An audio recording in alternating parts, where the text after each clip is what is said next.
प्रथम कथा हूँ गोटे आंचलिक दलर आवश्यकता अच्छी कि ना संघीय व्यवस्था भितर ये एक राजनीति विज्ञान एक तात्विक प्रश्न। आप देखो अमेरिका हूँ सबुठार गोटे एपरी संघीय व्यवस्था जो 50टा राज्य 50टा संविधान 50टा पताका से आंचलिक दल ना मुझे कहला बेले मुझे कहवाई चाहूनी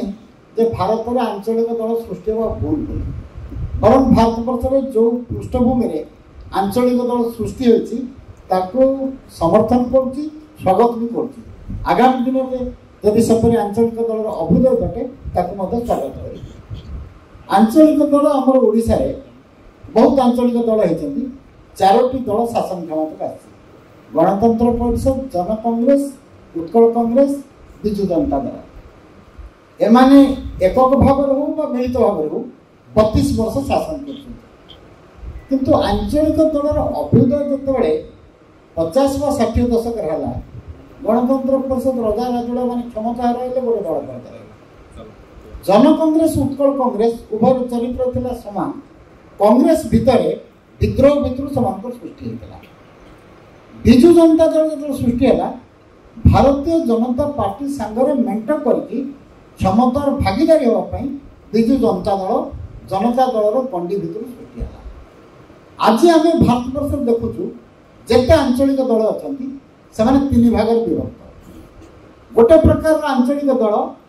जो माने भारतीय जनता पार्टी सहित मेंटभुक्त होकर रही आउ गोटे प्रकार आंचलिक दल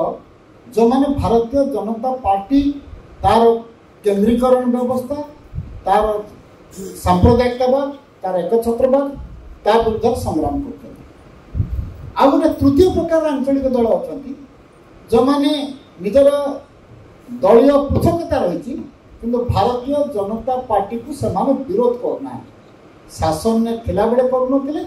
शासन जावापर स्पष्ट आभिमुख्यर अभाव पाखे रही कौन गोटे राजनैतिक दल तार जदि नीतिगत आभिमुख्य स्पष्ट न थाए ए प्रकार गोटे अमेरुदंडी स्थिति रे कौन गोटे राजनैतिक दल बेसी दिन तिष्ठि पारिबो नाही तो तार अर्थ नुहे ओडिशा माटी से उर्वरता हरई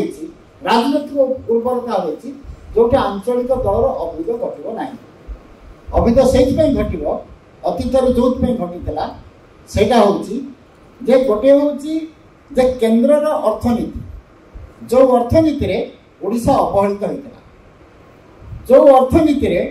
पुंजीपति श्रेणी हाथ में संपद ठूल होता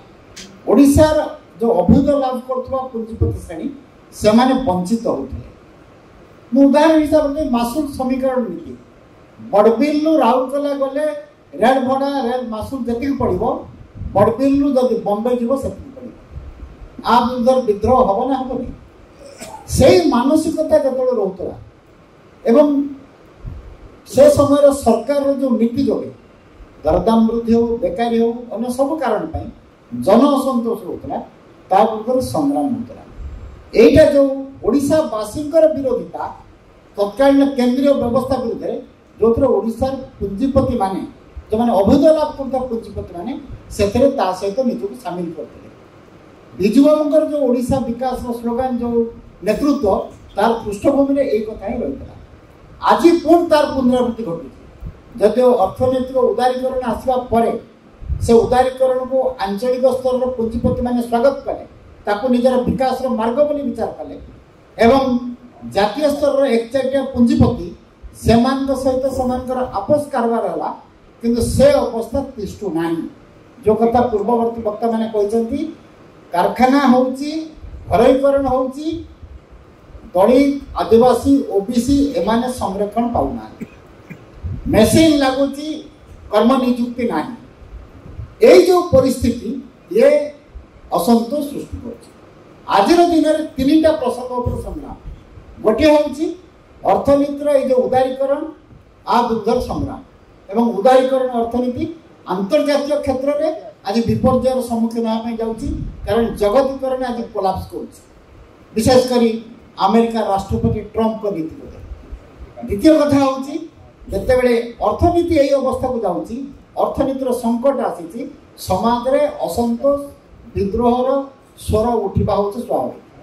द्वितीय जिनस हूँ केंद्र सरकार हूँ गोटे एकछत्रवादी सरकार एवं जी एकछत्रवाद कर संघीय व्यवस्था को हत्या कर अतीत जपरी कराला से तीन अस्त्र व्यवहार करूला। गोटे हूँ जहाँ कहते हाथ न मारी भात मारिबा राज्य मान को अर्थ हस्तांतर ठीक भाव हो। द्वितीय हूँ राज्यपाल को व्यवहार करा। तृतीय हूँ 356 धारा प्रयोग करा। बर्तमान 356 धारा प्रयोग पर किसी कटकणा हो